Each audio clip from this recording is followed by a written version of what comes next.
Hey, great morning to you. Thank you so much for coming on into today's To Success Show. Appreciate it. My name is Doug Cleaver, international best-selling author of the book Storytelling to Success. And I'm also your coach, consultant to help you get your story found, to get it heard, so that it can impact change in people's lives. So I appreciate you coming on into today's show, and I appreciate you being here. If you are watching this on a replay, appreciate you so much and for taking the time to be here as well. You can go ahead and scroll forward here for a little bit because we're going to say hi to a few people that pop on in. But again, I appreciate you for taking the time to be here on the replay. You can also share this out if you find this of value. Hey, Mr. Ralph Hernandez, thank you so much for being here, my friends. How are you? So good to see you. Thanks for inviting your followers. I appreciate that as well. How's everything going in California? Yes, it is a great day. Hey, Frankie, how are you? It's awesome, awesome, great, good deal. Glad that you're here. Yeah, I know it's been a while. It has been a while. It's been too long. So I actually started doing some more scopes was it last week? Or the week, I think a couple weeks ago. So blessings to you as well. Thank you so much for being here. Appreciate that. So we're just going to give it a few moments here, and then we're going to get started because I do want to value your time. But I've got two must-dos in order to get to being found on today's show. Whatever your story is, as we talk about here, you know, your story is important. So we want to get it found. We want to get it heard. Awesome! That is great. That is so good. I'm so glad to hear that, Ralph. Let me know if I can be of any assistance. Would love to be able to help out in any way. So that is great. Great news. Love that. Love that. I just had one of my, all right, good deal. Good deal. I just had one of my members in my mastermind, my local mastermind group. She's like, hey, I'm ready to write a book. So we're hopefully sitting down here in the next couple weeks to be able to get her started. So always good news when people are get ready to get that story out there. So definitely have something within us. How do we get it found? How do we get it heard? So it can impact change in people's life, because that's the most important thing. All right, let's get started. Again, just a quick reset. My name is Doug Cleaver. I'm an international best-selling author of the book Storytelling to Success, and the Hero Maker Blueprint to help you get your story found quicker and faster, and to connect deeper with your prospects and clients. Today's show is about the two must-dos that you must have in order to get found. All right, and that's really kind of the crux of where we start everything on, because we have these great stories. And last week, a couple of the scopes that I did, we talked about being heard, because that's, even though that's kind of the second piece of our tagline, it's really kind of the core of what we do. Because if we're not having something of value, a message, in order to get it heard, what's the point in getting it found? So we kind of start a little bit in reverse, but it is a piece, the initial piece that you really want is to get things found. And you have to have that great message in order to get it, in order to have that great message in order to really, I think, drive us and put us in the places. So I got a little story, and you can probably think about this. Sage, my friend, how are you? You can think about this in, how are you, Dad? Think about this when you were growing up, right? And if you played hide and go seek, right? Everybody kind of, I'm sure you can think about those times that you play hide and go seek or kick the can or whatever that might be. And what was the purpose of hide and go seek, right? If you were the person hiding, you try to find the best place that nobody was going to find you. You were going to be the last person found. And that was always, you know, the key is to make sure that you were the last person found, because, you know, always the first person found always tended to be the person that would then have to go out and do the counting and go out and find, and you always found these great places. And I remember I was working in college. I was on a tour with a group, just promotions group, that we were going out to these different camps and promoting this Christian college that I was at. And I remember this one time we were playing, at this camp, and this is older kids, and so you really have to be creative, right? This is not just finding easy places when you're playing as a little kid. You have to find some creative places in order to hide, right? So we've got this huge, and it's a little bit bigger. Yeah, right, yeah, right, exactly. The great challenge as a kid, right? And so I found this place to hide, and because we're playing at night, all right, because you're older kids, and these are all high school kids. We've got flashlights, and so it's a little bit more difficult, and you can kind of be a little more creative. And I climbed this pine tree, all right. That's where I climbed this pine tree.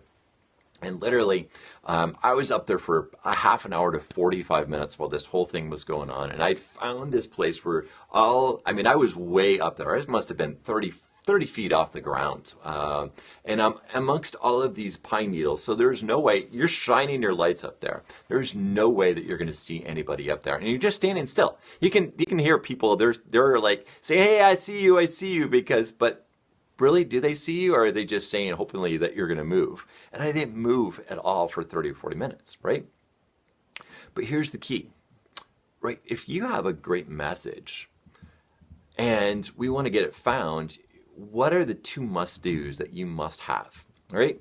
And I was thinking about this, and I saw this great quote by Henry Ford that I wanted to share with you because I think it really speaks and kind of opens us up to where we want to be. Right? And Henry Ford says this. He says, don't find fault, find a remedy. Right?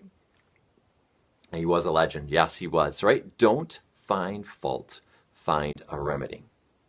Right? And I think that's so true as we go and journey along our lives. So many times we can find fault. Right? We can find fault in a lot of different things. From relationships to a business transaction that's gone wrong to, anything that goes on in our life. There's easy to find fault in somebody else.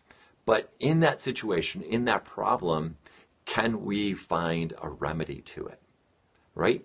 And I think it really speaks to the story about hide and go seek, right? Hide and go seek, if you're really trying to hide something, you're going to try to distract away. You're going to try to push things to a different place, and you're going to try to find fault, right?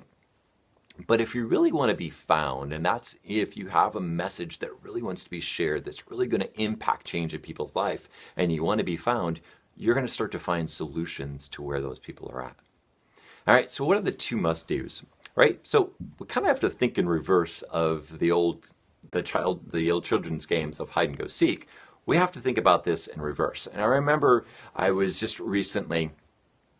out there playing with some younger kids, right? And I'm a little bit older now. I'm playing with kids, and it's really not about finding. It's always kind of those younger kids that you kind of hide in obvious places. You kind of fake it like you're kind of hiding in a really neat place, and you go out there and you kind of faking it, and all of a sudden the little kid, remember there's 4 or 5 years old, comes around the corner, I found you, right? And they're doing all these wonderful things, like they think they're huge, and they've done this great thing because they figure you're going to hide, right? And so you kind of hide in these obvious places. And I think that's the first thing. And in order to get your story heard, you have to be in an obvious place, right? You have to be in the open, right? If you have a great story, something that is really going to impact change in people's life, you have to be in the open. And being in the open really creates this vulnerability.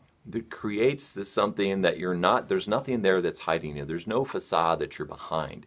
You're out in the open. Now, in that process to get found by this easy place, again, somebody that's doesn't have the ability to think through the process of everything and to really come down and find you, you have to make it simple for them. And I think that's a must do, is that you must be in the open.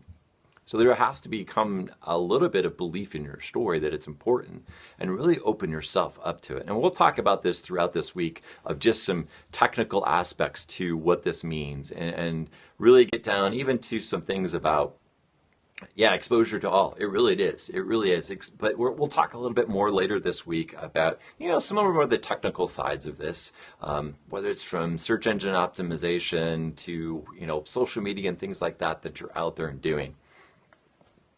Yes, thanks so much, Sage. It has been a while, and hoping to get back in here and share some wonderful things for everybody.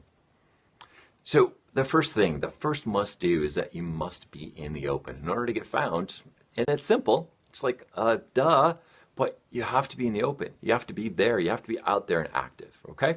The second must do that you need in order to have your story found is that you need to be where people are at.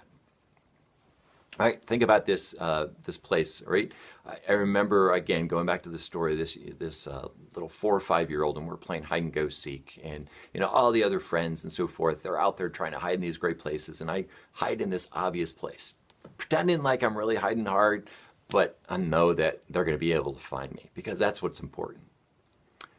But I was where they were. I didn't go and travel a long ways away. I was close in proximity to where they are. And it really speaks in the process, and I go through this with my book clients. And I think it's one of the most difficult pieces that they really have to think through. And whether you're writing a book or whether you're in business or whatever that might be, is who is that ideal person that you're writing to, that you're speaking to? What's that message that they need to hear? And you need to really understand who they are. And understanding a little 4 or 5 year old, they're not going to have the capability to travel a long ways. They're going to get distracted along the way. They're going to get disappointed that they're not finding somebody. All right, have you ever been there and you've watched somebody that has been disappointed along the way and they need that encouragement, that little boost of confidence, and somebody comes along, whether it's a coach, whether it's a teacher, somebody to really encourage them along the way, a mentor that just says, hey, keep going, right? It's going to be difficult. There's going to be things that are going to happen in our life that are going to be difficult, but keep going. But we have to be, sometimes those places, we have to be where they are. Exactly. Accountability partner, perfect. Yep. Those people that come along us that really say, you know what? I got your back in those times when it's difficult. But it's that place in that sense of being found. Not only are we open, right, where people can find us, but we're where people are that we want to talk to, that we can relate to. We understand their language. We understand what problems they're going through because maybe we've gone through that problem, or we understand that problem because we've maybe coached somebody or mentored somebody, or we have some type of connection to what that problem is. And in that process, we are then able to go where they are. You find those places. Maybe it's the coffee shop, right? There's the coffee shop. I was at that met with somebody today, just a connection, just seeing if our networks can come together and we can kind of share and help each other out. And we met at this coffee shop, which is close to where he works, right? And it was convenient for him. And so meeting him where he was, hey Amanda, meeting him where he was the perfect thing to do. And so it really opened up all of these things and really helped us. Andrew Santana, thank you so much for being here. I saw you pop in early and I apologize for not saying hi to you then. Hey, good morning, Amanda. And so we have these wonderful things that we go, and I met him where he was. Because then we can have a conversation, and it's a step towards somebody else. Instead of hiding from somebody, thinking about that old hide and go seek, right? We made them come and find us. We really, in order to get your story found, you need to go and you need to be where they are so that you can get found easily. So the two must-dos that you must have in your story. Yeah, exactly, Frankie, right? We must be in the open, right? Different from hide and go seek, we need to be open and be available, vulnerable with our story. And we need to be in places where people can find us, where they are, where they're hanging out. What's that coffee shop they're hanging out? What's that online, whether it's Periscope, whether it's Facebook, Twitter, whatever that social media place might be, if it's online, or if it's a corporation that they're normally hanging out, or if it's a club, or if it's a certain restaurant, whatever that might be. Are we hanging out? Is that the audience that you want to talk to and speak to with a great story that's going to impact change in their life? You need to go and you find. All right, so think about those two must-dos. and apply them into your story right now. Again, whether it's a personal story, whether it's a business story. And if you need any help with anything, please do, again, reach out to me. Would love to have a conversation with you. If you're thinking about going a little bit farther and a little bit deeper, I'd love to talk to you about that. You can find me on my website, which is om2success.com, om2success.com. Just find my contact form, and you can fill out that information and shoot me an email, and we'll schedule a Skype or a Zoom or something like that for us to talk a little bit further. All right. So until next time, have an amazing, incredible day. And remember a quote by Henry Ford as you're going out today, because I think that's really something. Fear, yeah, exactly. You're right, Frankie. We have a lot of similarities, right? And it's in those similarities that's where the connection happens, right? That's where these two stories come together and create a greater story, right? Remember this quote by Henry Ford today, right? Don't find fault, find a remedy, right? So as you're impacting people's lives today, as you come across opportunities in people's lives, if something happens in your life where there is a wrong that's happened, whether it's a wrong order, you got the wrong coffee, you got the wrong sandwich at lunch, whatever it may be, don't find fault, but find a remedy in it. And I think when we do that, we will impact people's lives, and we will impact change in their lives. All right, so thanks so much. Appreciate everybody that's here. And again, thank you to all my replay viewers. You guys are awesome. Thank you for those that have shared out, and we'll be sharing this out. I can't wait to see you the next time on the 2 Success Show. Until then, again, Doug Cleaver. Find me on om2success.com. Until the next time, have an amazing, incredible, productive day. All right, love you guys. We'll see you. Bye-bye.